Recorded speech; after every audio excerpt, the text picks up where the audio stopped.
Sa hinaharap, ang global warming ay nagdulot ng malaking pagtaas ng lebel ng dagat at nawasak ang mga lungsod sa baybayin sa buong mundo. Milyon-milyong tao ang nawalan ng tirahan at ngayon ang matinding pagbabago ng klima ay nagdudulot ng pandaigdigang tagutom, kaya ipinatupad ng pamahalaan ang paglilisensya sa pagbubuntis upang labanan ang labis na populasyon. Upang mabayaran ito, ang mga siyentipiko ay lumikha ng isang serye ng mga robot na kilala bilang mecha na hindi nangangailangan ng maraming mapagkukunan upang mabuhay tulad ng ginagawa ng mga tao. Ang inventor ng mecha na ito ay si Professor Hobby, na dinala ang isang babaeng mecha sa isang conference habang ipinapaliwanag niya na ang mga robot ay nakaprogram upang tumugon sa pinsala o sakit at tandaan ito upang maiwasan ang sanhi ng pinsala tulad ng gagawin ng isang tao. Sa kasamaang palad, hindi nito ginagaya ang damdamin ng tao, na nagdala kay Hobby sa susunod na hakbang, isang robot na bata na naprogram upang mahalin ang mga magulang nito. Ibebenta ang mecha na ito sa mga mag-asawang naghahangad ng anak ngunit hindi makakuha ng lisensya para magparami. 20 buwan pagkatapos ng pagtatanghal, binisita ni Henry at ng kanyang asawang si Monica ang kanilang anak na si Martin sa ospital. Si Martin ay na-diagnose na may isang bihirang sakit at inilagay sa suspendido na animation hanggang sa makahanap ng lunas. Ang doktor ni Martin ay nag-aalala tungkol kay Monica, na umaasa pa rin sa lunas na iyon at madalas na nagbabasa ng kwento sa kanyang anak, at pinayuhan niya si Henry na tulungan si Monica na makayanin ang kalungkutan na kasalukuyang pinipigilan niya. Umaasa na makakatulong ito sa kanyang asawa na magpatuloy, nag-apply si Henry sa beta testing ng Cybertronics at napili siya ni Hobby upang subukan ang kanyang pinakabagong imbensyon, isang child mecha na nagngangalang David. Ang robot na ito ay isang prototype na mecha child na naprogram para maranasan ang pag-ibig. Nasaktan si Monica sa ideya at nakipagtalo kay Henry, na sinasabing sinusubukan niyang palitan si Martin kahit hindi pa siya patay. Gayunpaman, sa kalaunan ay napagtanto ni Monica na kailangan niyang punan ang isang butas sa kanyang puso at may malaking pangangailangan na muling alagaan ang isang bata, kahit na ito ay isang mecha. Matapos baguhin ang isip ni Monica, ipinaliwanag ni Henry kung paano gumagana ang imprinting protocol. Nang magpasya silang panatilihin si David, maaari nilang piliing i-activate ang kanyang imprinting, na ginagawang tapat si David sa kanila tulad ng isang regular na bata na nagmamahal sa kanilang mga magulang. Ang imprinting ay hindi maibabalik, ibig sabihin, kung magpasya ang mag-asawa na ibalik si David, siya ay ibabasura. Kaya napakahalaga para sa kanila na huwag mag-imprenta hanggat hindi sila sigurado.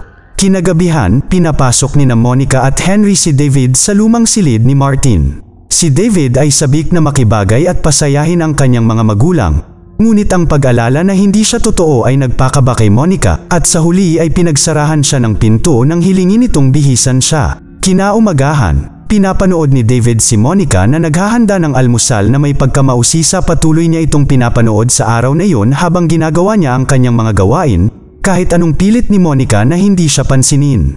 Nang tuluyang mainis si Monica sa kanya, napilitan si Monica na ilagay si David sa aparador. Ilang sandali pa, nakonsensya si Monica at pinalabas si David, na nagdahilan sa pagsasabing naglalaro sila ng taguan. Nagulat si David kay Monica sa banyo habang pinapakalma niya ang sarili sa pag-aakalang nagtatago siya doon. Sa hapunan, pinapanood ni David ang kanyang mga magulang na kumakain at labis siyang nabighani dito kaya nagkunwari siyang umiinom mula sa isang basong walang laman upang gayahin si Henry.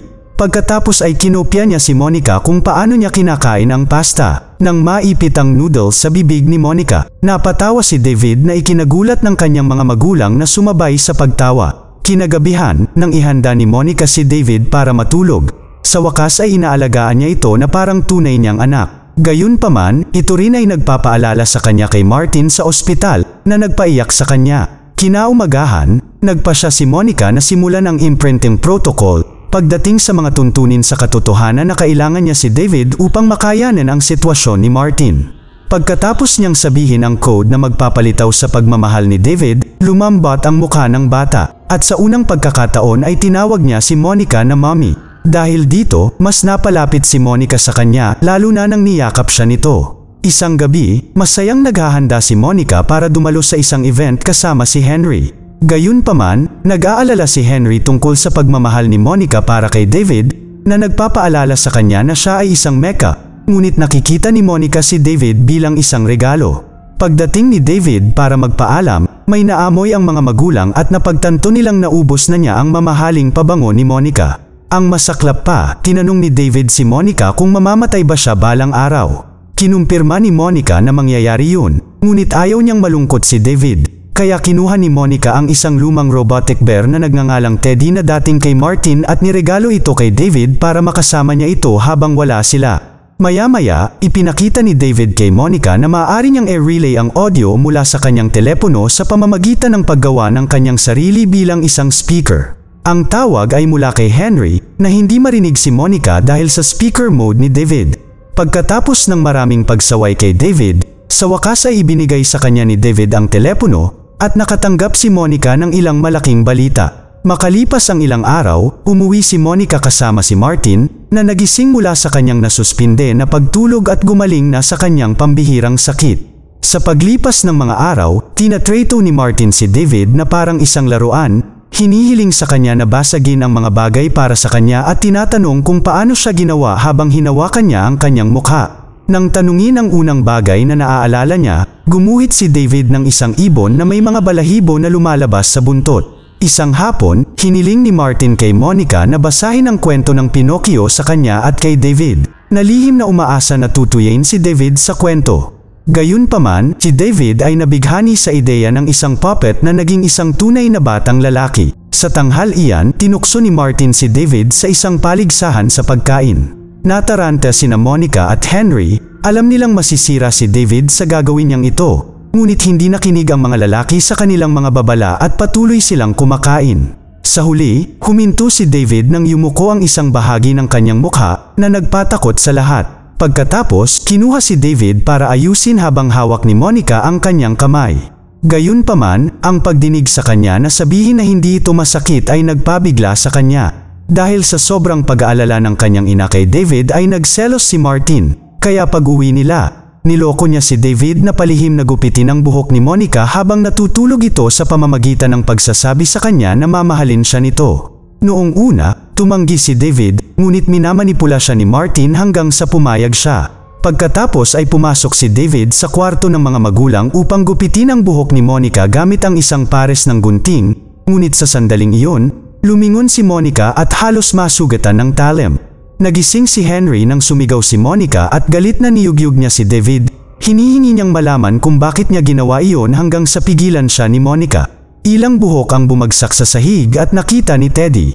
Maya-maya habang naghahanda sila ng mga gamit para sa birthday party ni Martin, sinubukan ni Henry na kumbinsihin si Monica na mapanganib si David, ngunit ipinagtanggol ni Monica si David sa pagsasabing isa lang siyang bata na nagkakamali. Sa panahon ng party, tinutuya ng mga kaibigan ni Martin si David, tinutusok ang kanyang sintetikong balat at gumamit ng kutsilyo upang subukan ang kanyang kawalan ng sakit. Pina-trigger nito ang defense programming ni David, na nagpatago sa kanya sa likod ni Martin dahil siya lang ang taong nararamdaman niyang ligtas na kasama. Nagsimula na rin siyang umatras, ngunit napakalayo niya at hindi sinasadyang naisama niya si Martin sa ilalim ng pool. Mabilis na dumating ang mga matatanda upang kunin si Martin mula sa tubig upang bigyan siya ng CPR habang si David ay nakamasid lamang mula sa pool habang siya ay naiwan at nag-iisa. Pagkatapos ng insidenteng ito, naging maingat si Monica kay David, ngunit nahanap din niya ang magagandang liham na isinulat ni David para sa kanya, na nag-iiwan sa kanya ng pagkalungkot sa kung ano ba talaga ang nararamdaman niya para sa kanya. Sa wakas, nagpasya siyang wala siyang pagpipilian at sinabi kay David na pupunta sila sa isang trip kasama si Teddy, at masaya si David dahil sa palagay niya ay ginugugol niya ang araw kasama ang kanyang ina. Kinabukasan, umiiyak si Monica habang nagmamaneho siya papuntang Cybertronics para sirain si David. Sa huli, ang pagkakasala na ito ay masyadong masakit at nagbago ang kanyang plano at pinaandar ang kotse sa kakahuyan, kung saan nag-set up si David ng picnic mat nang hindi naghihinala. Mabilis siyang pinigilan ni Monica at sa wakas ay sinabi sa kanya na kailangan niyang iwan siya ng tuluyan. Nalungkot, lumuhad at humingi ng tawad si David sa lahat ng kanyang nagawa. Iniisip din niya kung matatanggap ba siya pabalik sa pamilya kung siya ay naging isang tunay na batang lalaki tulad ni Pinocchio. Hindi pumayag si Monica sa kanyang mga pakiusap at bago umalis, binigyan niya si David ng pera at sinabihan siyang huwag mahuli ng sinuman, lalo na ang Cybertronics.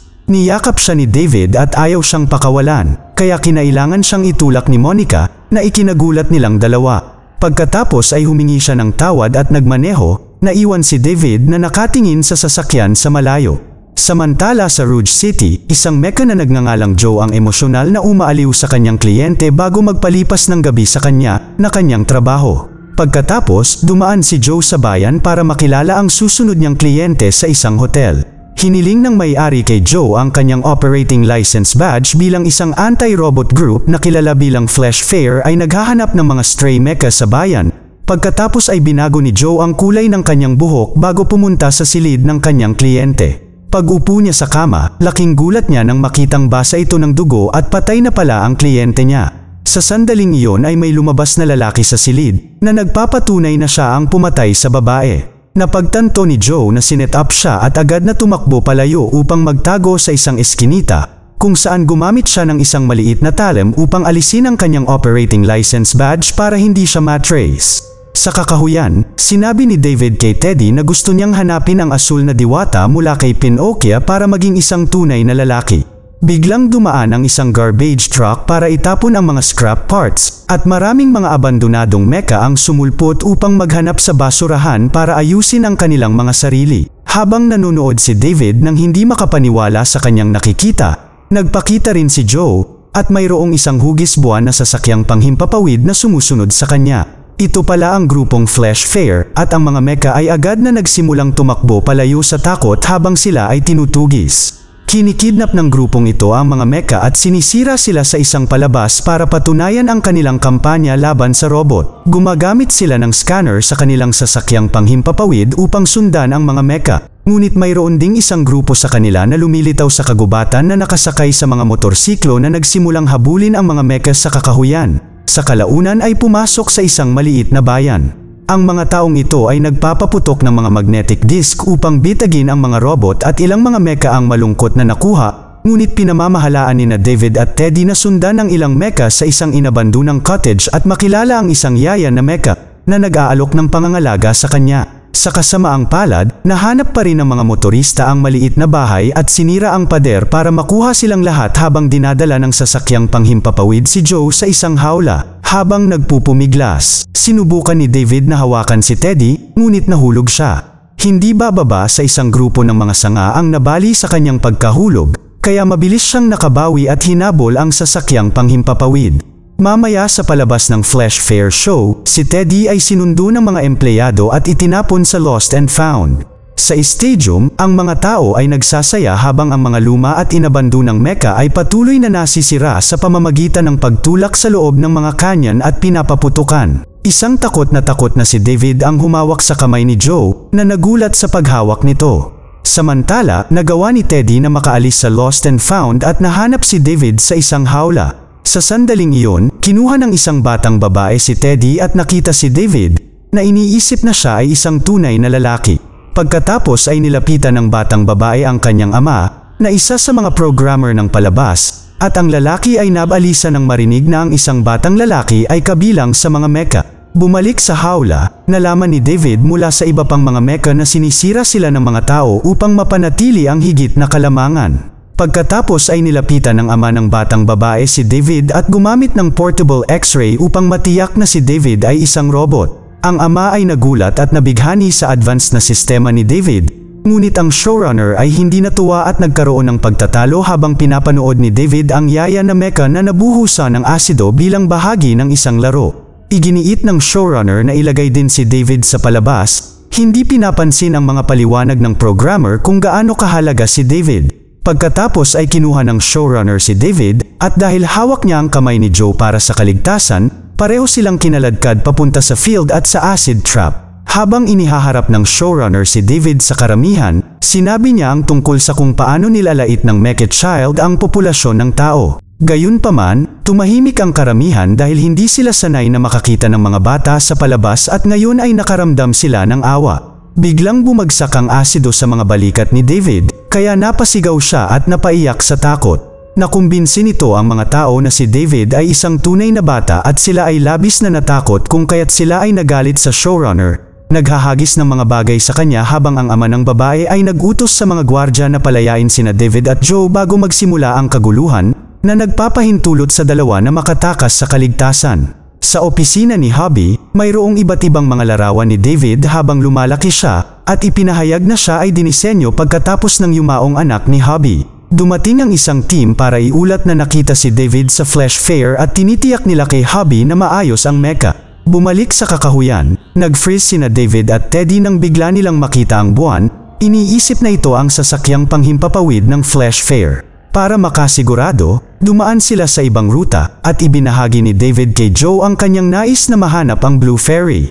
Sinabi ni Joe na karamihan sa mga kababaihan ay matatagpuan sa Rouge City at sumasang-ayon silang magtungo doon ng magkasama. Una, kailangan nila ng masasakyan, kaya nakahanap si Joe ng isang grupo ng mga teenager at gumamit ng hologram pen para manipulahin sila, na nangangako na magkakaroon ng maraming babaeng mecha sa kanilang hinaharap. Pinasakay sila ng mga lalaki, at nang makarating na sila sa lungsod, binibigyang tour ni Joe si David, tinuturuan siya tungkol sa mga kumikislap na ilaw at sa kakaibang hugis ng mga gusali.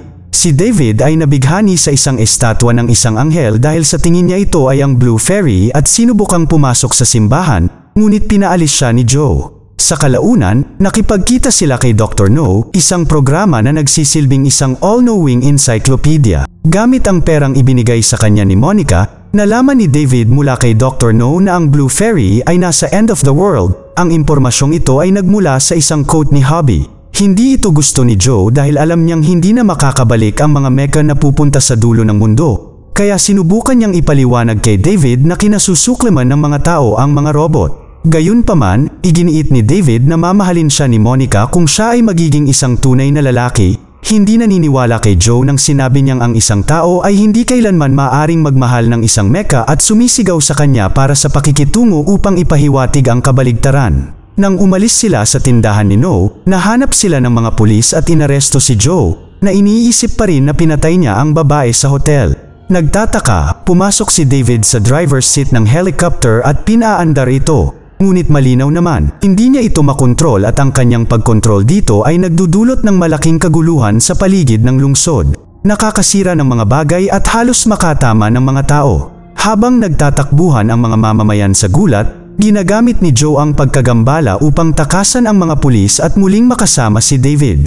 Tumalon si Joe sa loob ng helicopter, kinuha ang kontrol upang mapalipad ng maayos ang sasakyan at makatakas ng ligtas. Pagkalipas ng ilang oras, narating nila ang kaparangan na dating Manhattan, na tinawag ni Joe na lugar kung saan umiiyak ang mga leon. Matapos ang problema sa pagtaas ng lebel ng dagat, ang mga natitirang bahagi ng lungsod ay naiwan sa mga guho at sa ilalim ng tubig. Nakahanap si David ng isang grupo ng mga estatwa ng leon na may tubig na bumubuhos sa kanilang mga bibig, na nagpapaalala sa kanya ng sinabi ni Joe. Nakikita ito bilang isang palatandaan, nilapag nila ang helicopter sa gusali sa tabi ng mga leon. Pagkatapos ay hinanap nina David at Joe si Professor Hobby. Nakahanap si David ng isang pinto na may quote sa fairy tale at tumawid dito, at nakahanap ng upuan na may kasama dito. Nang lumingon ito, laking gulat ni David nang makita ang isang bata na kamukang kamukha niya.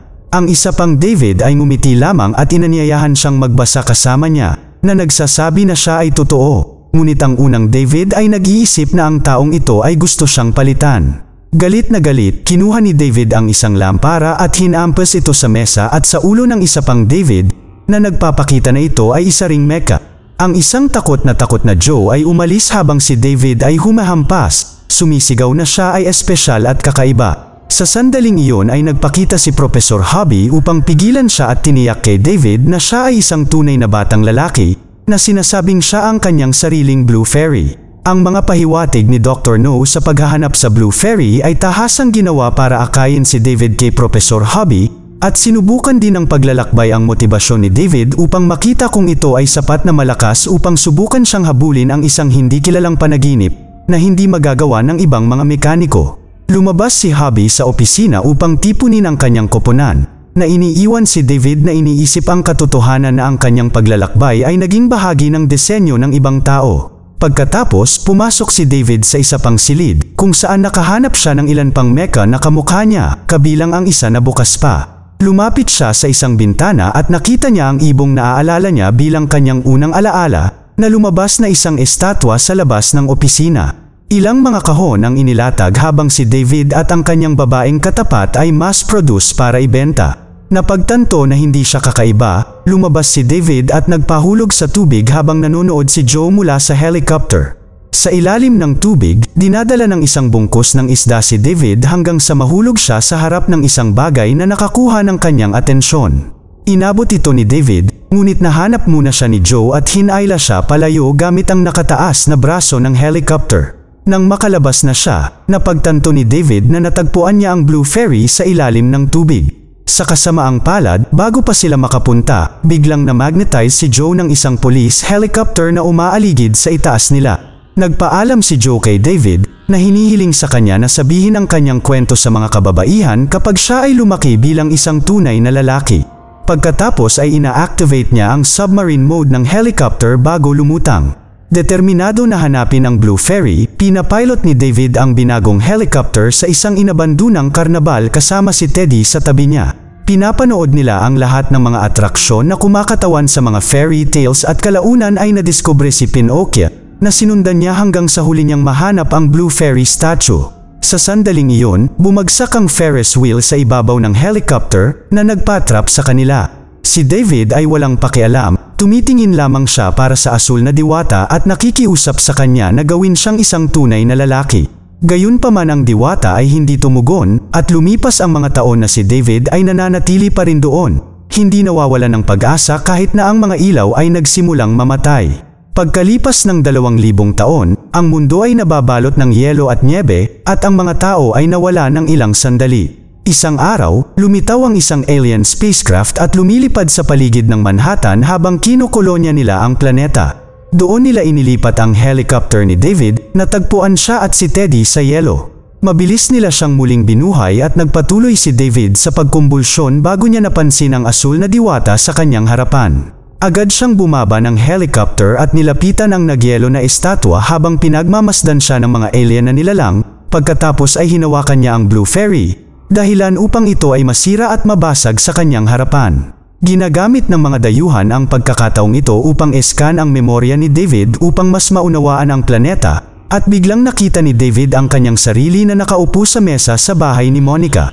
Ang hitsura ng tahanan ay eksakto kung paano niya ito naaalala, at sabik na hinahanap ni David si Monica, ngunit ibang boses ang tumutugon. Nagulat si David nang makitang buhay ang Blue Fairy at nakikipag-usap at hiniling sa kanya na gawing isang tunay na lalaki, ngunit inamin niya na hindi niya magagawa iyon. Ginagamit ng mga dayuhan ang Blue Fairy para kausapin si David, na ipinaalam sa kanya na wala na si Monica at hindi na rin siya mabubuhay ng fairy dahil matagal na ring nawala ang kanyang mga labi. Habang nagluluksa si David, nilapitan siya ni Teddy upang ipaalala kay David ang oras na ginupit niya ang buhok ni Monica at ipinahayag na iningatan niya ang buhok niya at itinago ito. Ibig sabihin ay maaring maibalik na ng mga dayuhan ang kanyang ina. Pumunta si David sa kanyang lumang kwarto at masayang naalala ang kanyang kaibigang si Joe habang inaayos ni Teddy ang kanyang sarili. Sa sandaling iyon ay nakakita sila ng isang figura sa pintuan at iniisip na si Monica iyon, ngunit isa itong dayuhan na umamin na nabighani sa mga tao. Nais niyang ibalik ang sangkatauhan sa pamamagitan ng paggamit ng mga organikong bakas upang may clone ang mga ito, ngunit sa kasamaang palad, lahat ng kanyang mga pagsubok ay nabigo sa ngayon dahil ang mga clone ay nabubuhay lamang sa isang araw. Mangyayari rin ito kung ibabalik nila si Monica. Pinanghahawakan pa rin ni David ang pag-asa na si Monica ay magiging espesyal na katulad niya at magtatagal tulad ng ginawa niya habang nakulong sa helicopter, kaya hinanap niya ito. Natagpuan niya siya sa kanyang kwarto at nagsimulang umiyak habang hinahaplos ang buhok sa kanyang mukha. Sa sandaling iyon ay nagising si Monica at binati si David ng isang matamis na ngiti. Ngayon para sa isang araw na ito, maaaring nang magkasama sina David at Monica. Sa huling eksena, masayang ipinakita ni David kay Monica ang mga painting ng kanyang paglalakbay, naglalaro sila ng taguan, at ipinagdiriwang din nila ang kanyang kaarawan. Nang lumabo ang mga ilaw sa labas, inihiga ni David si Monica sa kama, nag-aalalang hindi ito magising. Biglang sinabi sa kanya ni Monica na mahal niya siya, na nagpapangiti kay David sa magkahalong pighati at saya. Pagkatapos ay nagpasya siyang matulog sa tabi niya, na maabot ang kanyang mga pangarap sa unang pagkakataon sa kanyang buhay.